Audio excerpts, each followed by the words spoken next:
So, today we're going to talk about how you can kind of clean it up and clear up your path to profit.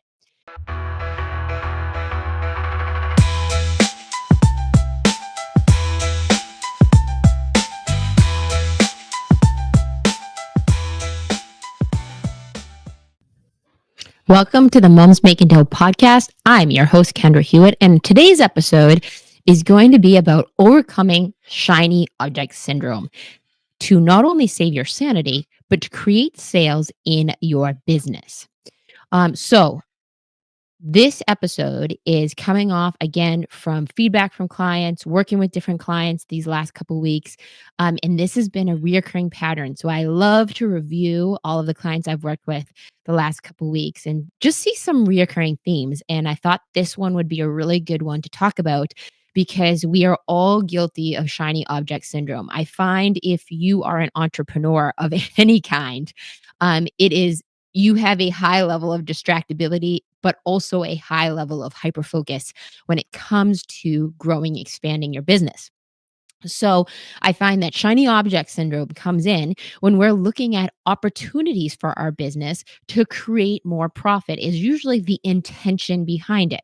So today we're going to talk about how you can kind of clean it up and clear up your path to profit. It is commonly what I see a one of the biggest hidden drains on most businesses is the shiny object syndrome. Again, I'm totally guilty of it.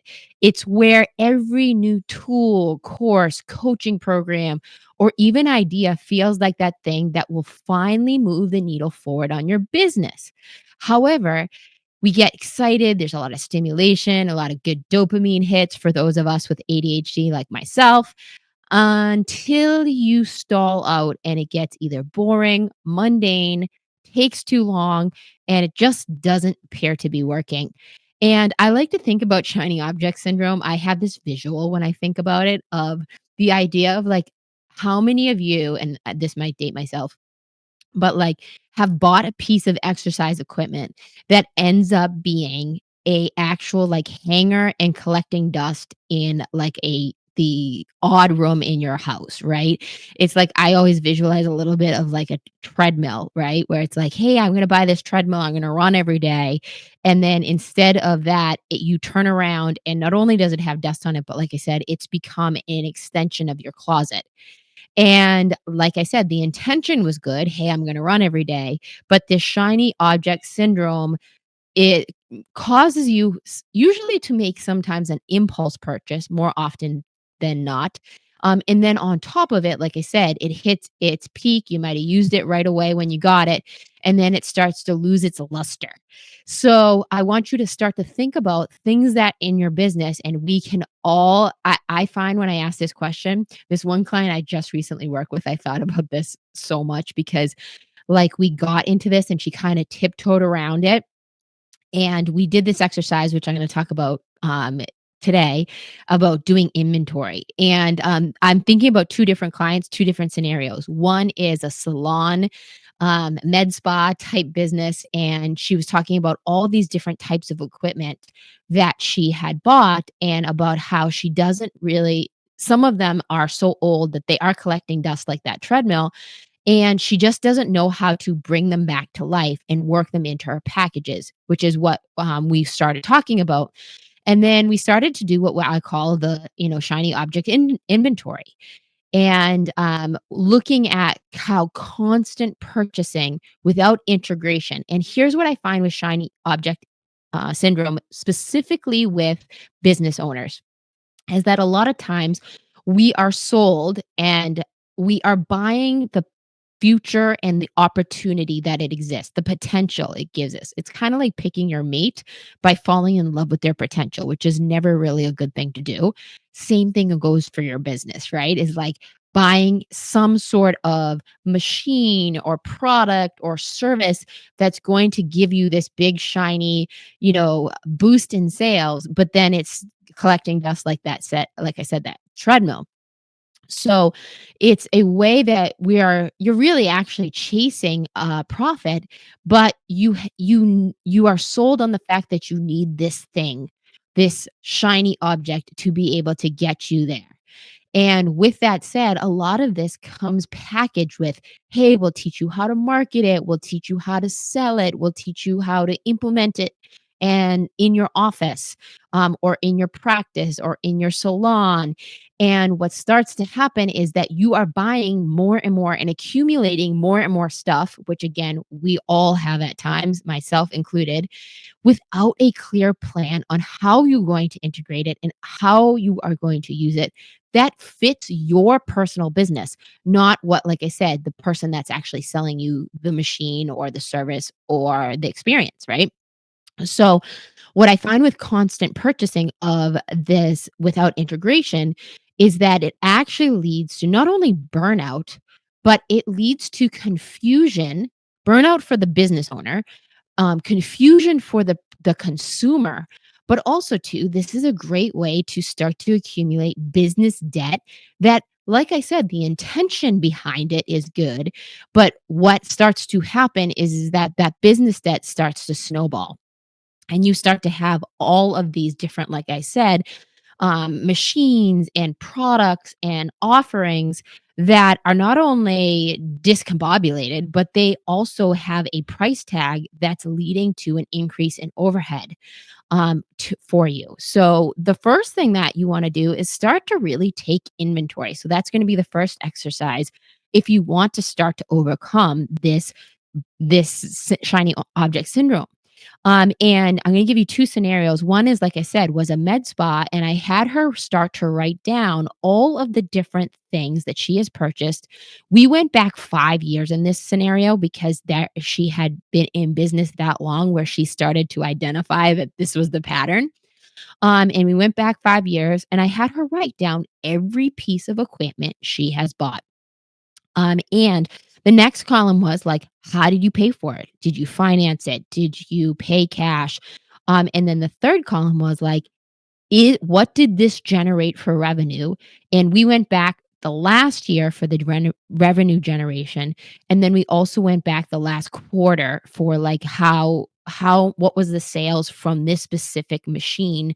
And in this case, it was a laser that we were talking about on like how she was utilizing it. And she came to me with the approach of that, like she just didn't know really how to market it anymore and how to package it. That's why we started in on this. And like I said, we started realizing this pattern of the shiny object syndrome where she kept accumulating. And this is a plus six-figure side hustle this woman has.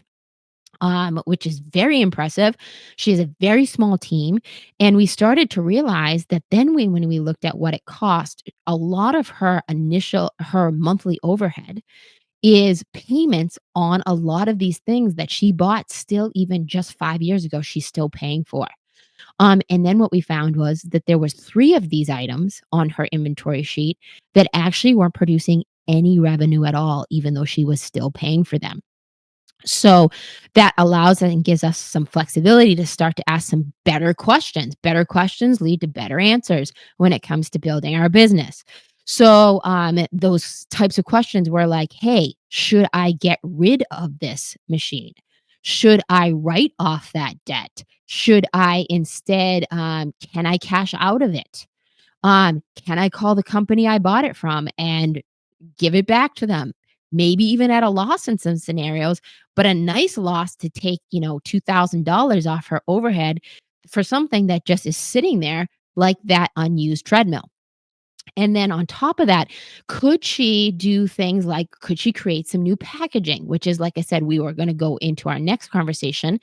But just really starting to build, as I always talk about, whether this is in your personal life or your professional life, is awareness is the key for you to start to shift any behavior or habit.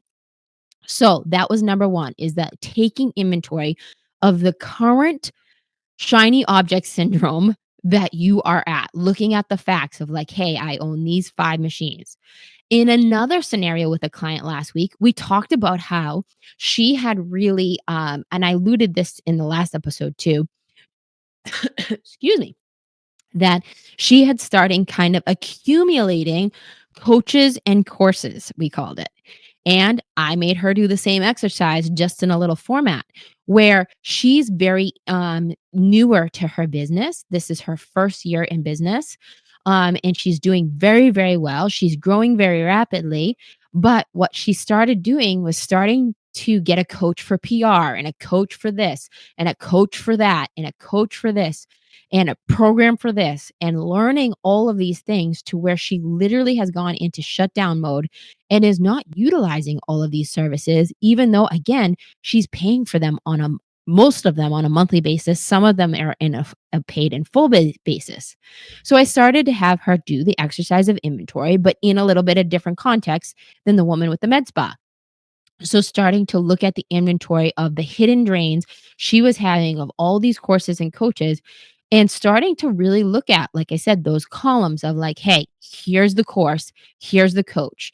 And then on the next column, she was looking at like, here's what I paid for it. And this was a little bit uncomfortable for her because it's like some of them she knows she didn't, she hasn't got her money back. And then we talked a little bit about that shift in the mindset of like having to get your money back, which turned into a really amazing conversation that also is influencing her sales approach with her new customers coming in. So really starting to think about you as the business owner, how do you clear up some of the confusion in some of your path to profit? And then when it comes to your clients, this is a huge part I find is that the inventory exercise I just talked about is really, really critical for refining your product services and the client experience because it is the key to building that business by design, not default. And here's what as cliche as this sounds, you have to remember that a confused buyer never buys. And one of the fastest ways you can tweak your path to profit is to start to look at how you are packaging stuff. And it brings me to the conversation this weekend that I had with Ryan, my husband. And we were talking about, I was telling him a little bit about the shiny object syndrome and how I'm seeing it present in some of my clients. And we were talking about how, like, especially when we first started our business, that was something that we had. Like, we would buy this coaching program and this training, and we would go to this event, and then we would go, we would buy this machine and all that kind of stuff. And while some of them have been really good investments, we got savvier as we went. And he was talking to me about buying a different piece of equipment. And now, because I'm versed in this, I ask different questions about when he wants to buy some piece of equipment. And I'm actually on board with his proposal. And I was before he proposed it to me, but I still made him go through it. Just for the exercise of me using the same exercise that I work with on my clients with ourselves. And one of the things that I said that I thought was really valuable of us investing in this new piece of equipment is that it will expand our offering without expanding our team. So we can make it work and make it produce.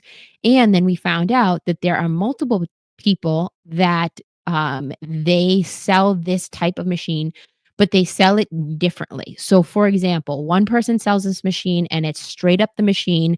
You work it into your business model, especially if you have marketing and sales skills.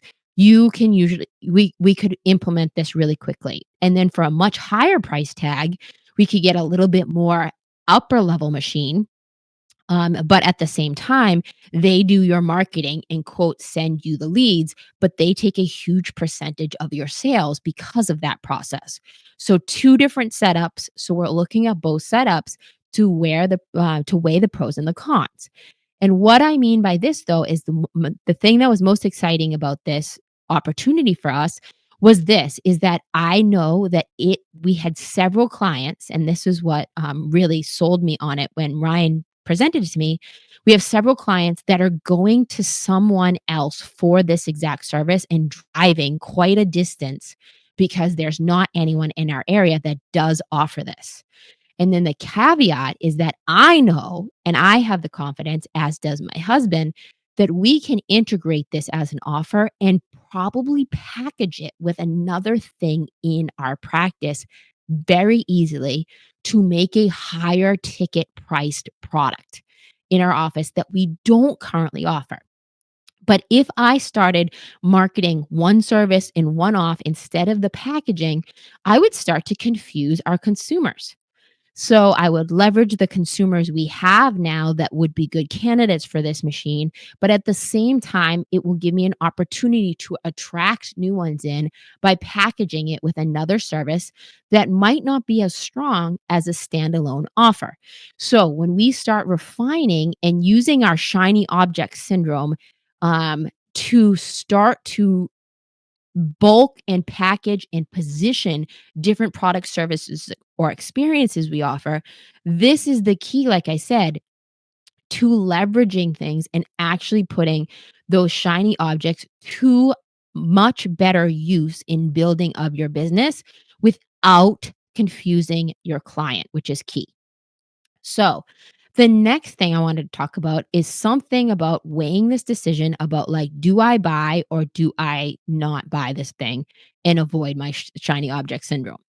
So, I remember this concept. It is in a book. I think it's called Simple Numbers, Straight Profits. I'll have to look that up. I'll link it in the show notes by a guy named Greg Crabtree. And this was a book that was kind of recommended for me via Profit First and that method. And it was a concept that really stuck with me. It's called split the truck. And it is something I think of so often, and it is very applicable to this situation when you have a shiny object that's been presented to you where you are feeling like, hey, this is an opportunity. And it is a strategy for you to make smarter investments in whether it's expanding your physical space, whether it's a new tool or coaching program or training program or offering of some sort that's going to lead to growth. And the concept of split the truck is this. They tell the story of a trucking company that delivered, I think it was like some sort of restaurant product that they delivered in this example.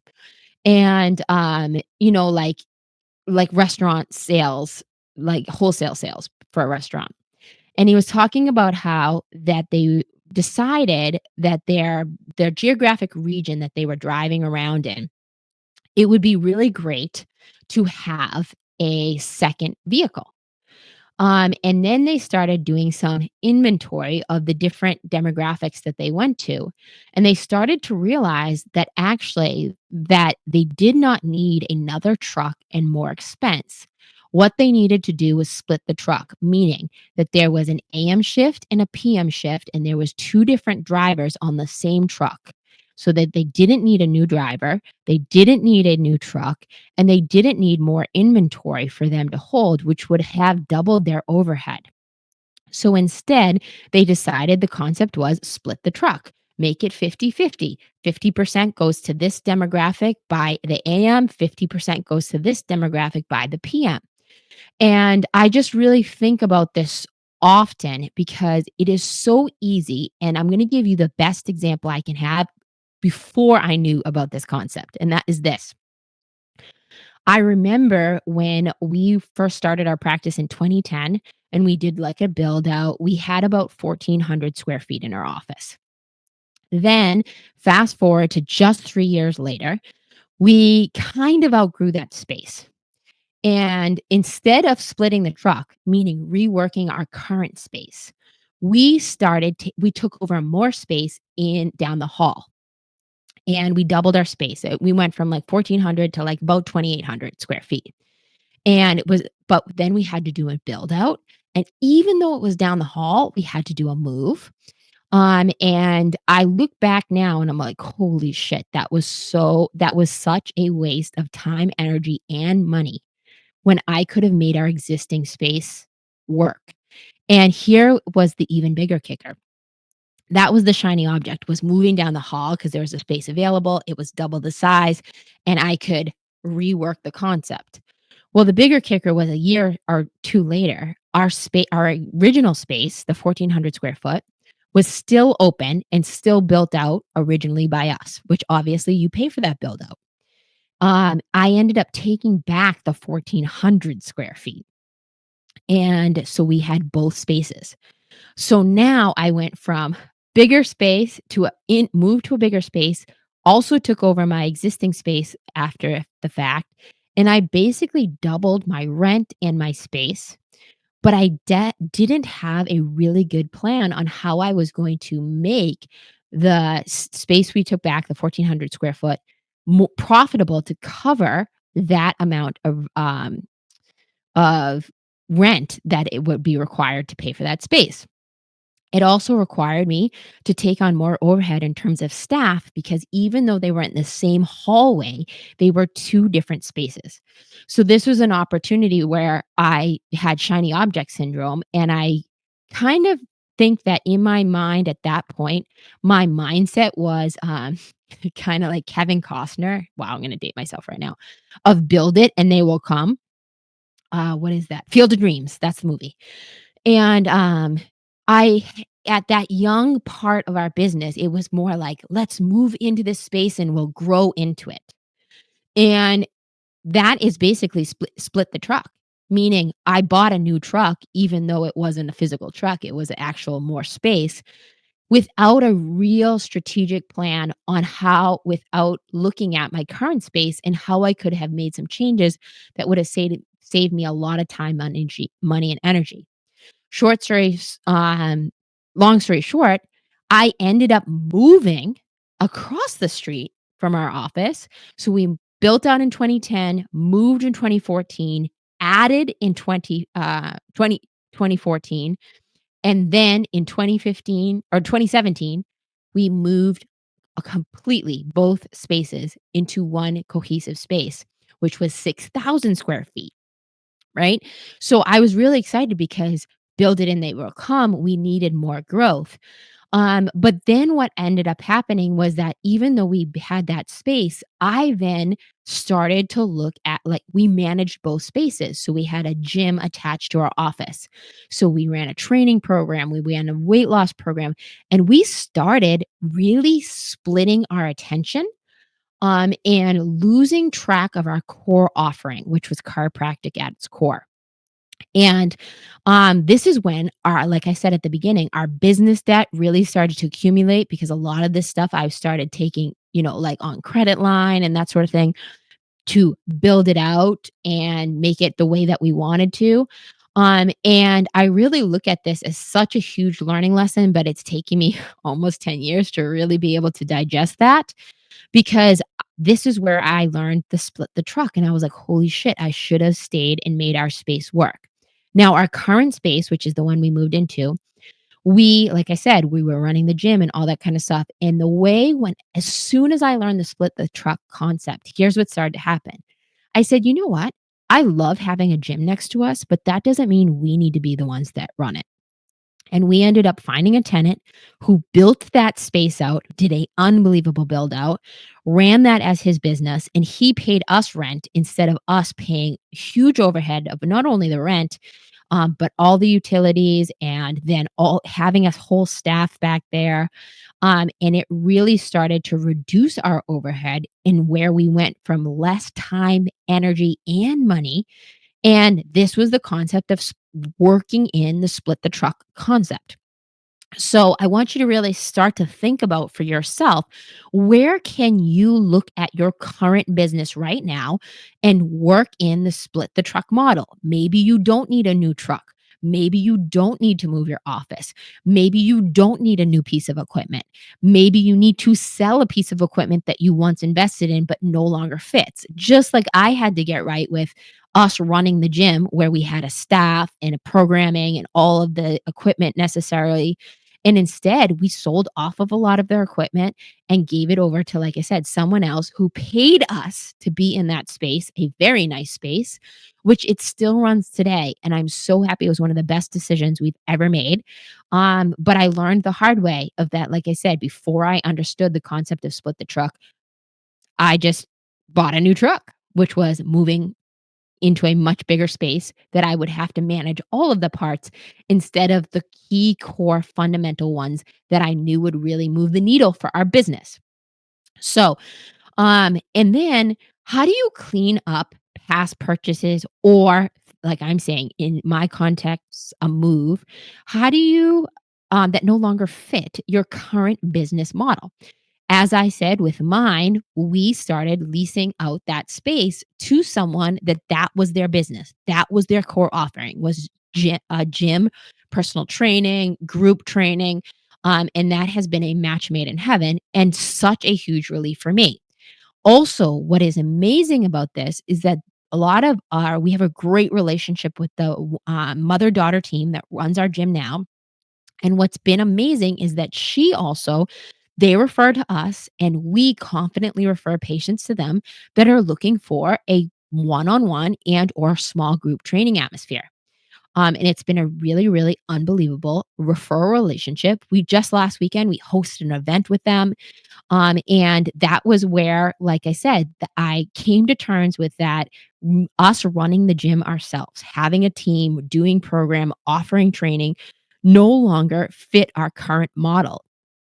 And it freed us up to focus on our real vision, which was core chiropractic at its core, and now starting to add different things that really cater to our ideal customer avatar, what I call the ICA. And so if you are looking at like how do you clean up those past purchases? Like I said, mine came down to usually like it comes down to anything, just making a decision of like, hey, this no longer fits my business model. It might be a specific machine, just like I said at the beginning, that treadmill that's collecting dust and actually working as an extension of your closet instead of producing revenue for your business. Which brings me back to where I started, which is going to be looking at your inventory of your shiny object syndrome, writing down all of the machines, coaching programs, trainings that you are a part of, what you paid for them, and why it's important to know what you paid for them is not so much this so that you can account for what it cost you or what that investment was, but more so is that so you can see, is it bringing in revenue? Because that is usually glaring when you do this exercise, that you start to see that things that are sitting that need to be maybe find a new home or find a new owner or something that needs to be repackaged within your current business model for there to be an emphasis of it. Another example of this that I love to share is that, like, for example, we have what's called the BIA, bioimpedance analysis, in our office, and this is a tool to measure like body fat, and muscle mass, and it's a really cool thing. And we used to charge to use it because we were the only people that had one in this area. And it was part of our, like, weight loss program, but also we would have, high level athletes because we have a lot of athletes in our practice come and use the machines. They would pay not a lot of money, but it is, usually a $10,000 machine. Um, and we didn't really kind of track that. This would have gone on our inventory list, like I said. And I have no idea if like it's definitely paid itself off, but we've had it for almost 10 years now, right? And we started using the BIA in our new patient eval instead of charging for it completely. And we don't use it with everyone, but like there was no value in doing a one-off BIA for the practice. There was way more value in including it with everyone because then we could make different health recommendations for them of other services that were way more valuable than just using the scale and getting this one-off pricing. So, if you are ready to get focused, simplify your offers and stop overwhelming yourself and your customers. Hopefully, this episode has given you some more clarity, maybe provoke some thinking, and perhaps some tools to create what I call more purposeful profit. Um, Remember, the goal is to clean it up so you can clear your path to profit, not only for you as the business owner, but for your customers as well. So I think this is a really, really good opportunity for you to kind of, like I said, do that exercise in the inventory to start and really start to figure out too is like, what is this investment? Are you carrying overhead that is actually not being covered anymore, especially if it's been purchased from the past? And what would be your plan forward? Could you use this to repackage an offer? Could you add it to something that you already currently have? Or is it best to just As Elsa says in Frozen, let it go. So, I hope you found this episode helpful. Please, please, please, if you did, please share it with someone. And as always, please rate, review, and subscribe. And I look forward to seeing you on the next episode of Moms Making Dough.